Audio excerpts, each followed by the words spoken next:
යේසු පිහිටයි ඔයාලා හැමෝටම. ඉතින් මම විශ්වාස කරනවා ඔයාලා හැමෝම දෙවියන් වහන්සේ තුල කරුණාවෙන් සහ ප්‍රීතියෙන් ඉන්නවා කියලා. ඉතින් අද දවස් ලස්සන සුන්දර දවසක්. ඔයාලා මොන වාතාවරණයක් තුල ඉන්නවද කියන දේ මම දන්නේ නැහැ. ඒත් ඒක දෙවියන් වහන්සේ දන්නා. දෙවියන් වහන්සේ අපේ සියලුම දේ දන්නා. උන්වහන්සේ සිටියාවුද, දැන් සිටින්නාවුද, මතු වඩින්නාවුද ස්වාමීන් වහන්සේ. ඉතින් මේ දේ විශ්වාස කරන කවුරුන් නමුත් ස්වර්ග රාජ්‍යයට ඇතුල් වෙනවා. ඔයාලා උන්වහන්සේ තුළ යේසුස් වහන්සේව විශ්වාස කරන කවුරුන් නමුත් යේසුස් වහන්සේ තුළින් තමයි අපිට දෙවියන් වහන්සේව හඳුනා ගන්න පුළුවන්. දෙවියන් වහන්සේට කතා කරන්න පුළුවන්. ඉතින් යේසුස් වහන්සේ විශ්වාස කරන්නේ නැති කාටවත් දෙවියන් වහන්සේගේ රාජ්‍යය ඇතුල් වෙන්න බෑ. මොකද දෙවියන් වහන්සේ තමයි යේසුස් වහන්සේ කියන්නේ. යේසුස් වහන්සේ කියන්නේ දෙවියන් වහන්සේ කියන්නේ ශුද්ධාත්මයන් වහන්සේ කියන්නේ ඒ තුන් දෙනාම එක්කෙනෙක්. ඒ තුන් දෙනාව අපි ත්‍රිත්වය ලෙස හඳුන්වනවා. ඉතින් ඒ ත්‍රිත්වය විශ්වාස කරන්නේ නැති කවුරු නමුත් ස්වර්ග රාජ්‍ය කරා ඇතුල් වෙන්න බෑ. උන්වහන්සේගේ වචනේ කියා තිබෙනවා ජලයෙන්ද ආත්මයෙන්ද නූපන්නොත්, වතුරෙන්ද ආත්මයෙන්ද නූපන්නොත් ස්වර්ග රාජ්‍ය දකින්න උන්ට බැහැ කියලා. ඉතින් මගේ සහෝදරයා සහෝදරිය ඔයාලා මම අපි දෙවියන් වහන්සේව දන්නේ නැතුව යේසුස් වහන්සේව හඳුනගන්නේ නැතුව අපිට උන්වහන්සේගේ රාජ්‍යයට ඇතුල් වෙන්න බෑ. ඒ කියන්නේ උන්වහන්සේගේ රාජ්‍ය කියන්නේ මොකද්ද? ඒ තමයි සදාකාල ජීවනය. අපි මැරුණට පස්සේ අපිව වලල්ලා දාලා පස්වල යටට වැටලුවාට පස්සේ සහ අපිව පුච්චුවාට පස්සේ අපිට මොකද්ද වෙන්නේ කියන දේ අපි කවුරුත් දන්නේ නැහැ. ඒත් ඒ දේ යේසුස් වහන්සේ කියලා තියෙන දෙවියන් වහන්සේ වචනේ කියලා තියෙනවා අපිට සදාකාලික ජීවනයක් උන්වහන්සේ හිමි කර දෙන්න යනවා කියලා. එහෙම නැත්නම් අපි උන්වහන්සේ වදෙහුවේ නැත්නම් අපි නිකන් නිරාගින්නේ වැටලා නිකම් මැරිලා ගියොත් එහෙම අපිට වෙන්නේ මොකද්ද? සදාකාලික පාපයක්. ඒ කියන්නේ ඒ ගිනි විලට ඇතුල් වෙන්න තමයි අපිට සිද්ධ වෙන්නේ. මොකද අපිට තියෙන එක ජීවිතයයි. එකම එක ජීවිතය අපිට උන්වහන්සේ දීලා තියෙන ඒ තමයි මේ ජීවිතය. මොකද අපිට ආත්ම දෙක තුනක් නැහැ. අපිට තියෙන එක ආත්මයයි. අපි අරන් එන්නේ එක ආත්මයයි. අපි මැරිලා යන්නේ එක ආත්මයක් තුළින්. අපි මේ ආත්මය සදාකාලය සඳහා ජීවත් වෙන්න උන්වහන්සේ අපිට කරුණාව දීලා තියෙනවා. උන්වහන්සේව හඳුනා ගන්න උන් අයට, උන්වහන්සේගේ මාර්ගය යන්න උන් අයට සදාකාලික ජීවනයක් උන්වහන්සේ උරුම කරලා දීලා තියෙනවා. ඉතින් අපි කොච්චර නැටුවත්, අපි කොච්චර විනෝද වුණත්, ප්‍රීති වුණත්, අපි කොච්චර ලෝකයේ සැප සම්පත් හොයාගෙන ගියත් සහෝදරයා සහෝදරිය අවසානයේ එක දේ අපිට උරුම වෙන්නේ තමයි මරණය. ඒ මරණය කියන දේ අපි හැමෝටම උරුමයි. මොකද මරණයෙන් පස්සේ ඔයාට මට ජීවිතයක් නැහැ කියලා කිව්වොත් කවුරු හරි ඒක බොරුවක්. මරණයෙන් පස්සේ අපිට තියෙනවා ජීවිතයක්. ඒ තමයි අපි අරන් ආපු මේ ජීවිතේම අපි සදාකාලයට අරන් යන්න යනවා. ඉතින් අන්නේ සදාකාලයට යන්න ජීවිතය උන්වහන්සේ, ඒ කියන්නේ යේසුස් වහන්සේ තමයි ඒකට මාර්ගය පිළියෙල කරුවේ. මග්ග සදන්න කියලා කියනවා අපි උන්වහන්සේට. සැනසිලි කරුවාණන් කියනවා. සමාදානයේ කුමාරයාණන් කියනවා. අපි ඒ යේසුස් වහන්සේව අදහන්නේ අන්න ඒ වගේ නම් වලින්. ඒ නම් වලට විතරක් උන්වහන්සේව සීමා කරන්න බෑ.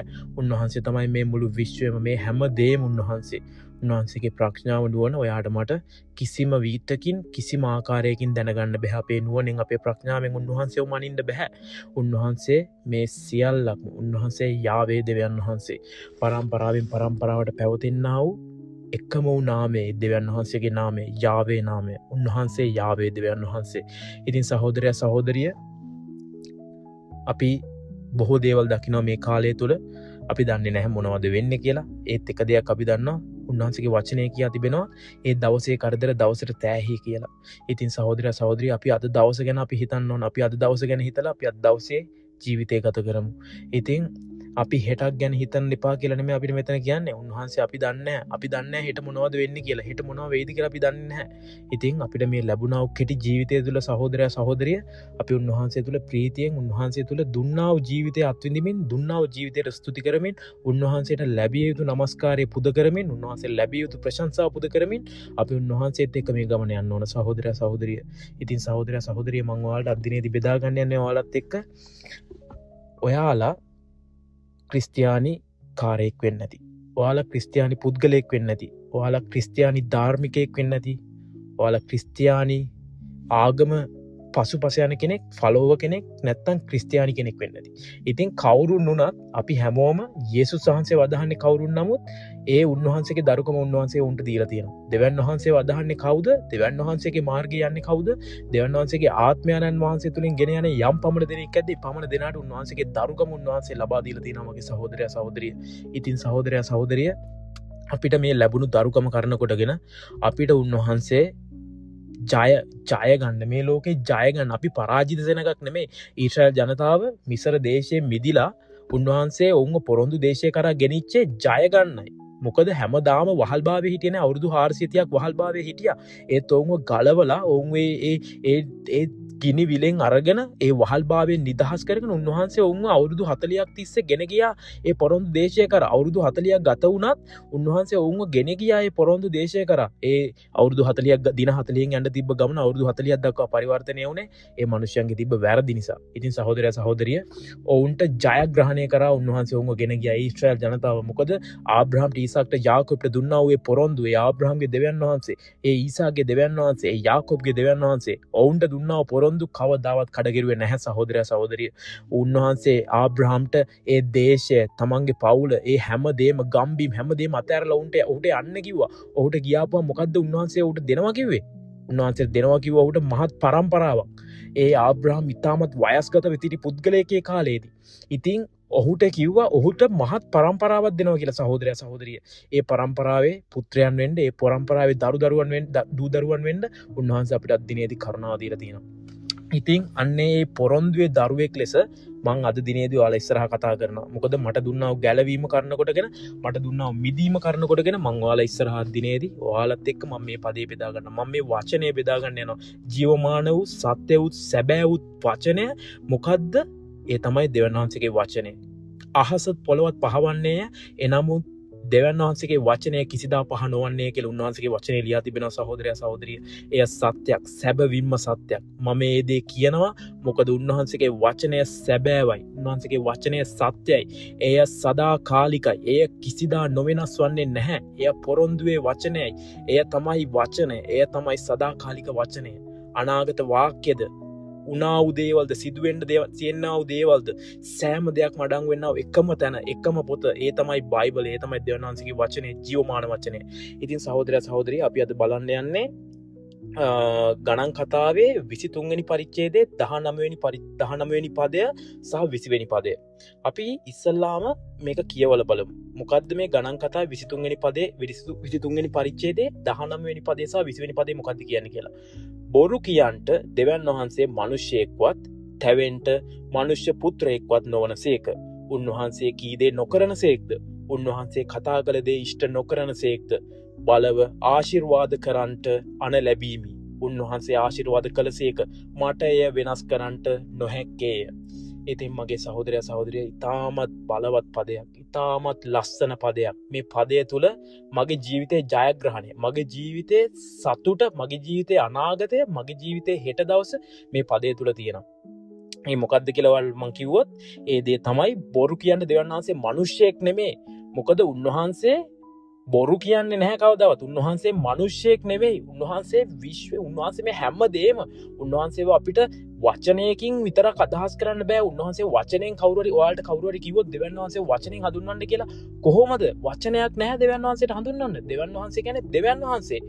දෙවියන් වහන්සේ කියන්නේ දෙවියන් වහන්සේ. උන්වහන්සේ වචනකින්වත් අපිට ගණනින්වත් කොහොමවත් අපිට උන්වහන්සේ මිනුමකින්වත් උන්වහන්සේ මනින්න බෑ සහෝදරයා සහෝදරිය. උන්වහන්සේ කියන්නේ හැමදේම සියල්ල උන්වහන්සේ සියල්ල. ඉතින් ඒ දෙවියන් වහන්සේ මෙතන කියනවා බොරු කියන්ට දෙවියන් වහන්සේ මිනිසෙක්වත් තැවෙන්ට මනුෂ්‍ය පුත්‍රයෙක්වත් නොවනසේක. ඒ කියන්නේ කවුරු හරි බොරුවක් කිව්වහම අපි මොකද්ද කියන්නේ? කවුරු හරි කෙනෙක් අපිට මොකක් හරි බොරුවක් කිව්වොත් බොරුවක් කියලා ඒ දේ ඉෂ්ට වුණේ නැත්තම් අපි දැන් කියනවා, අපි දැන් උදාහරණයක් විදිහට ගමු. කවුරු හරි පුද්ගලයෙක් මට කියනවා මගේ ජීවිතේ මගේ අපි පෞද්ගලික ජීවිතේ උදාහරණයක් විදිහට ගත්තොත් මම වැඩ කරන තැන මට පුද්ගලයෙක් ඇවිල්ලා කියනවා ඔයාට හෙට දිනේද ඔයාගේ රැකියාව නැති වෙන්න යනවා කියලා. මැනේජ්මන්ට් එකෙන් කියලා තියෙනවා ඔයාට රස්සාව නැති වෙනවා. ඔයා කරපු මොකක් හරි වැඩක් නිසා, ඔයා කරපු මොකක් හරි වැරද්දක් නිසා ඔයාගේ රස්සාව නැති වෙන්න යනවා කියලා. මොකද්ද මට හිතෙන්නේ? මට එතකොට දුකක් ඇති වෙයි, මම කලබල වෙයි, මම තැවෙයි. මට එතකොට මම ලෝකේ මිනිහෙක් විදියට ගත්තොත් මම එතකොට කුපිත වෙයි. ඉතින් මොකද්ද එතකොට මට මගේ ජීවිතේ ඇති වැඩේ? මම හිතනවා එතකොට අනේ මම මොකද්ද කරන්නේ හෙට? මම එතකොට හතර වටේ දුවයි, අර හෙට කතා කරයි, මෙහෙට කතා කරයි. මොකද්ද එතකොට මගේ ජීවිතේ මට ලැබෙන්න යන්නේ පරාජය ලැබෙන්න යන්නේ. ඉතින් මගේ සහෝදරයා සහෝදරිය අන්න ඒ වගේ අවස්ථාවක අපේ ජීවිතය අපි ගත්තොත් එහෙම අපි මොකද්ද කරන්නේ? ඉස්සල්ලාම අපි කරන්නේ අපි මොකද්ද එතකොට අපි පරාජය උරුම කරගෙන ඉවරයි. එක වචනයකින් අපේ මුළු ජීවිතේ අපි හදාගෙන හිටපු දේවල්, අපි හදාගෙන හිටපු නම, අපි හිතාගෙන හිටපු දේවල්, අපි ඉස්සරහට කරන්න හිටපු දේවල්, අනාගත සැලසුම් සියලුම දේ එක වචනයකින් නිමයි. අන්න ඒ දේ අපි හිතර ගත්තොත් ඔයා ඉන්න ඔයා මම ඉන්න ඒ වගේ අවස්ථාව කියලා අපි හිතමුකෝ. මම දන්නේ මේ දේ තුලින් දෙවියන් වහන්සේ කාටද කතා කරන්න කියලා. මං හිතනවා මේ දේ තුලින් ඔයාලා අහන කවුරුන් නමුත් ඔයාගේ ජීවිතේ වාතාවරණය මොකක් වුණත් ඒ දේ තුල ඔයාලට දෙවියන් වහන්සේ අදිනේදී කතා කරන්න යනවා. මගේ සහෝදරයා සහෝදරිය ඔයාලා ඒ දේ විශ්වාස කරනවා නම් අද දෙවියන් වහන්සේ ඔයාලගේ හදවත් තුලට ඇවිල්ලා උන්වහන්සේ ඔයාගේ හදවත සරසන්න යනවා. උන්වහන්සේ ඔයාගේ ආත්මය පුරවන්න යනවා. මොකෙන්ද පුරවන්න යන්නේ? උන්වහන්සේගේ බලයෙන්, උන්වහන්සේගේ ආත්මයෙන් ඔයාලව පුරවන්න යනවා. ඉතින් උන්වහන්සේ මෙතන කියනවා බොරු කියන්නේ දෙවියන් වහන්සේ මිනිසෙක්වත් හැවෙන්න මනුෂ්‍ය පුත්‍රයෙක්වත් නොවනසේක. උන්වහන්සේ කී දේ නොකරනසේක්ද? උන්වහන්සේ කතා කළ දේ ඉෂ්ට නොකරනසේක්ද? ඉතින් මගේ සහෝදර සහෝදරිය අපි අද බෙදාගත්තා. මොකක් හරි මට දැන් බෑඩ් නිවුස් එකක් ඇහෙනවා. මගේ රස්සාව මට නැති වෙන්න යනවා කියලා. ඒක මං උදාහරණයක්. ඒක ඔයාගේ ජීවිතේ තව උදාහරණ ගන්න පුළුවන්. ඔයාට මොකක් හරි වෛද්‍යවරුන්ගෙන් ඔයාලට රිපෝට් එකක් ලැබිලා කියනවා. වෛද්‍යවරයා කියනවා ඔයාට ලොකු කැන්සර් එකක් ඇවිල්ලා තියෙන මේ වෙලාවේ ඒක අපිට ඔපරේෂන් කරන්න වෙනවා. එහෙම නැත්නම් ඔයාට මොකක් හරි ලෙඩක් හැදිලා තියෙනවා. ඒ ලෙඩේ කවුරුත් දන්නේ නැහැ. ඒක හොයාගන්න බෑ අපිට. ඔයා ඉන්නේ මාරාන්තික තත්වයක. එහෙම නැත්නම් ඔයාලට කියනවා ඔයාගේ S2 පොඩි ප්‍රශ්නයක් තියෙනවා. ඒ S2 අපිට ඔපරේෂන් කරන්න වෙනවා. ලොකු ප්‍රශ්නයක් වුණොත් ඔයාට S2 පෙනීම නැති වෙන්න යන්න පුළුවන්.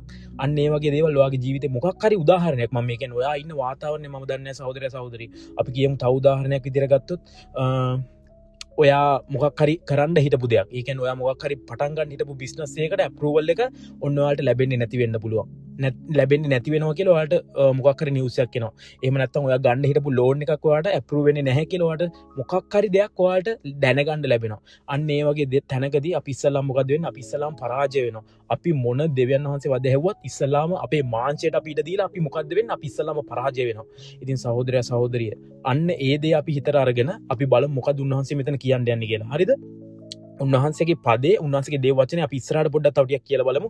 උන්වහන්සේ කී දේ නොකරන තේක්ද? මොකද්ද මේ උන්වහන්සේ කියපු දේ මොකද්ද? දැන් ඔයාට මට උන්වහන්සේ මොකක් හරි පොරොන්දුවක් දීලා තියෙනව නේද? ඔයාට මට මොකක් හරි දෙවියන් වහන්සේ කතා කරපු දෙයක් මොකක් හරි ඇතිනේ. උන්වහන්සේ ඔයාට මට මොකද උන්වහන්සේ පොරොන්දු දුන්නේ උන්වහන්සේ. ඒ පොරොන්දු කඩන්න උන්වහන්සේ මිනිසෙක් නොවේ කියලා අපි කලින් බෙදාගත්තා. ඉතින් ඔයාට මට උන්වහන්සේ පොරොන්දුවක් දීලා තියෙනවා නම් ඔයාගේ රැකියාව ඔයාට ඔයාව ඉහළට ගෙන යනවා. ඔයාගේ ව්‍යාපාරය ඔයාට පටන් ගන්න ඔයා දෙවියන් වහන්සේගේ ආශිර්වාද ඉල්ලනවා. රැකියාව ව්‍යාපාරය පටන් ගත්තා නම් ඒ ව්‍යාපාරය ඔයාට ඉස්සරහට කරගෙන යන්න පුළුවන් වෙනවා කියලා අපි හිතන්න ඕන. ඔයා මොකක් හරි බිස්නස් ලෝන් එකක් ගන්න ඉන්නවා නම් ඔයාගේ ලෝන් එක ඔයාට ගන්න ඔයා ඒ ලෝන් එක අප්‍රූව් වෙනකම් බලාගෙන හිටියේ නම් ඔයාට ඒ ලෝන් එක ඔයාට අප්‍රූව් වෙනවා කියලා ඔයා හිතාගෙන ඉන්න ඕන. ඉතින් සහෝදරයා සහෝදරිය ඔයාට මොකක් හරි ලෙඩක් රෝගයක් තියෙනවා නම් මේ වෙලාවේ ඒ ලෙඩ රෝගයෙන් ඔයාට ගැලවීම තියෙනවා කියලා ඔයාට දෙවියන් වහන්සේගේ පොරොන්දුව දීලා තියෙනවා නම් ඔයා විනාශ වෙන්නේ නැහැ. ඔයාව මම මේ තැනට ගෙනියනවා. ඔයාගේ තුලින් මම මේ දේ කරනවා කියලා උන්වහන්සේ ඔයාට පොරොන්දුව දීලා තියෙනවා නම් සහෝදරයා සහෝදරිය මොන රිපෝට් එකටවත් මොන උත්තරයටවත් මොන කොල කෑල්ලකටවත් මොන කෝල් එකකටවත් බෑ ජීවිතේ ඔයාගේ ජීවිතේ වෙනස් කරන්න. ඔයාගේ වටිනා ජීවිතේ වෙනස් කරන්න කිසිම දෙයකට බෑ. ඔයා විශ්වාස කරනවද මම මේ කියන දේ?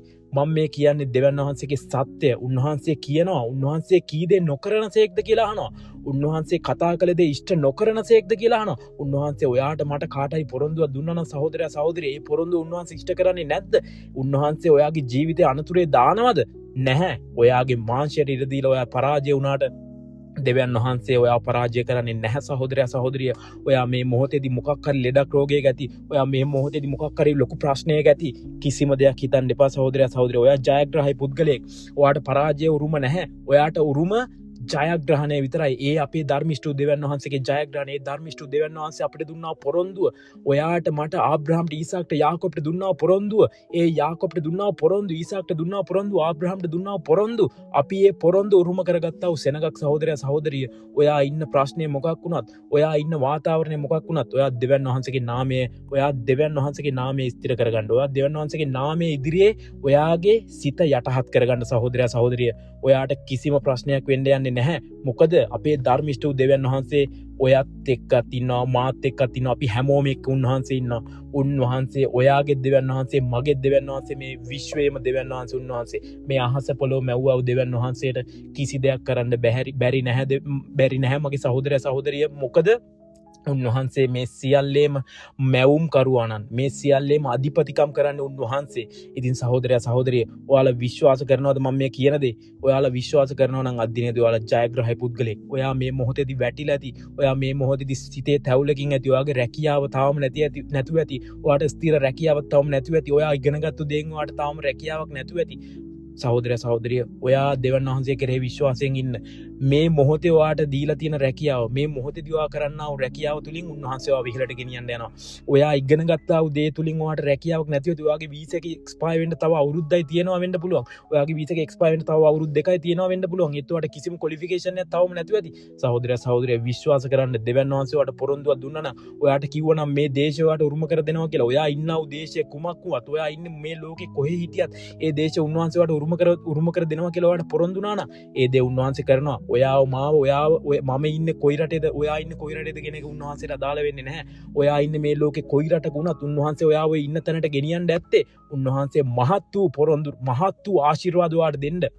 ඔයා තුලින් බලවත් දේවල් කරන්න, ඔයා තුලින් පුදුම ක්‍රියා කරන්න, ওই දේශය තුල ඔයා තුලින් මහත් දේවල් කරන්න උන්වහන්සේ බලාගෙන ඉන්නවා. ඇති සහෝදරයා සහෝදරිය පරාජය වෙන්න එපා. මොකද අපි පරාජිත වූ සෙනගක් නෙමෙයි, අපි ජයග්‍රහී සෙනගක්.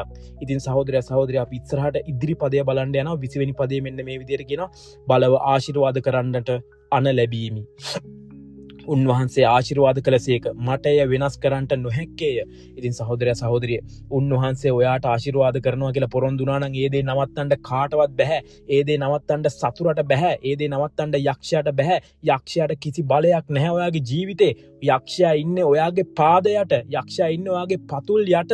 මොකද දෙවියන් වහන්සේ පොරොන්දුව දුන්නා නම් ඒ දේ උන්වහන්සේ ඉෂ්ට කරනවාමයි. ඒ දේ මම අද දිනේ කිව්වා කියලා ඔයාලා ලියලා තියාගන්න සහෝදරයා සහෝදරිය. ඔයා ඉන්නේ මොන ප්‍රශ්නේ වාතාවරණයද? ඔයාගේ ලෙඩ රෝගයට, ඔයා ඉන්නේ කැන්සර් රෝගයකද, ඔයා ඉන්නේ මොකක් හරි අමාරු තැනකද, ඔයා ඉන්නේ ජීවිතයත් මරණයත් එක්ක අතර සටනකද? ධර්මිෂ්ඨ දෙවියන් වහන්සේ ඔයත් එක්ක ඉන්නවා සහෝදරයා සහෝදරිය. ඒ දෙවියන් වහන්සේ අදත් ජීවමානයි, එදත් ජීවමානයි, හෙටත් ජීවමානයි. උන්වහන්සේ කිසිදා නොවෙනස් වන්නා වූ නාමය, ඒ ධර්මිෂ්ඨ දෙවියන් වහන්සේගේ නාමය, ඒ නාමය කිසිදාක වෙනස් වෙන්නේ නැහැ. ඒ උන්වහන්සේ දුන්නා වූ පොරොන්දු, ඒ මිනිස්සෙක් නෙමෙයි පොරොන්දු දුන්නේ, ඒ පොරොන්දු දුන්නේ දෙවියන් වහන්සේ. දෙවියන් වහන්සේ ඔයාලට ජීවිතයක් දුන්නා නම් ඒ ජීවිතය ඔයාලව ගෙනියනවා සහෝදරයා සහෝදරිය. ඔයා මරණයේ අභියස ඉන්න මැති, ඔයා මිටියාවතක ඉන්න මැති, ඔයා ගිනි මැදින් යන මැති, ජල මැදින් යන මැති. උන්වහන්සේ ඔයාව ගින්නේ දැවෙන්නවත්, ජලයේ ගිලෙන්නවත් දෙන්නේ නැහැ සහෝදරයා සහෝදරිය. රතු මුහුද දෙබෑ කරමින් ඊශ්‍රායල් ජනතාවව ඒ රතු මුහුද මැදින් ගෙන ගියා වූ දෙවියන් වහන්සේ අදත් ජීවමානයි. ඒ දෙවියන් වහන්සේ අදත් ජීවමානයි. ඒ 5000කට කණ්ඩ දුන්නා වූ යේසුස් වහන්සේ අදත් ජීවමානයි, එදත් ජීවමානයි. උන්වහන්සේ සදාකාලිකයි සහෝදරයා සහෝදරිය. උන්වහන්සේට ඔයාගේ මගේ ලෙඩ රෝගය, ඔයාගේ මගේ රැකියාව, ඔයාගේ මගේ බිස්නස් එකේ ලෝන් එක, ඔයාගේ මගේ ප්‍රශ්නය උන්වහන්සේට සුළු දෙයක් සහෝදරයා සහෝදරිය. අපි අදහන්නේ ඊටමත් සුළු, අපිට මනින්න පුළුවන්, මිම්මකින් මයින්ඩ පුළුවන්, වචනයකට සීමා කරන්න පුළුවන් දෙවියන් වහන්සේ කෙනෙක් නෙමෙයි. අපි අදහන්නේ මේ විශ්වය මැව්වා වූ ස්වාමින් වහන්සේ, මේ විශ්වය මැව්වා වූ දෙවියන් වහන්සේ. ඉතින් මගේ සහෝදරයා සහෝදරිය, උන්වහන්සේ මෙතන අවසාන වශයෙන් කිව්වේ බලව ආශිර්වාද කරන්නට අන ලැබීමි. උන්වහන්සේ ආශිර්වාද කළසේක මට එය වෙනස් කරන්නට නොහැක්කේය. මගේ දෙවියන් වහන්සේ ඔයාට කරපු ආශිර්වාදය, ඔයාට කරන් දින ආශිර්වාදේ කාටවත් නවත්තන්න බෑ සහෝදරයා සහෝදරිය. ඒ දේ කාටවත් නවත්තන්න බෑ. උන්වහන්සේ ආශිර්වාද කරන එක කරනවාමයි. ඒ දේ කාටවත් නවත්තන්න බෑ. වචනයකට ඒ දේ නවත්තන්න බෑ. එක කෝල් එකකට ඒ දේ නවත්තන්න බෑ. මොකක් හරි මෙඩිකල් රිපෝට් එකකට ඒ දේ නවත්තන්න බෑ. සහෝදරයා සහෝදරිය විශ්වාසයෙන් ඉන්න. අද දිනේදී ඔයාලට ඔයා ඉන්නව ප්‍රශ්නෙට විසඳුම උන්වහන්සේ මෙතනදී ලබා දුන්න කියලා මම විශ්වාස කරනවා. ඉතින් මේ දේ තුලින් ඔයාගේ ජීවිතේට යම් කිසි අත්දැකීමක් ලැබුණා, යම් කිසි පන්නරයක් ලැබුණා, දෙවියන් වහන්සේට සියලුම ගෞරවය ලබා දෙන්න. මම නිකන් මිනිස්සෙක් විතරයි. මම නිකන් මේ ලෝකේ කකුල් දෙකක් තියෙන, අත් දෙකක් තියෙන මිනිස්සෙක් විතරයි. ඒත් මන් තුලින් කතා කරන්නේ, මන් තුලින් ක්‍රියා කරන්නේ බලවත් වූ දෙවියන් වහන්සේ. ඒ සර්ව බලධාරී වූ දෙවියන් වහන්සේ. උන්වහන්සේ මගේ තුලින්, මගේ මුඛය තුලින් කතා කරපු මේ වචනවල බලය ඔයාලා හැමෝම අත්විඳින්න යනවා. ඒ දේ මට විශ්වාසයි. ඒක ඒකාන්තයි. ඉතින් ඔයාලා හැමෝටම සුබ දවසක් වේවා. යේසු පිහිටයි. ආමෙන්.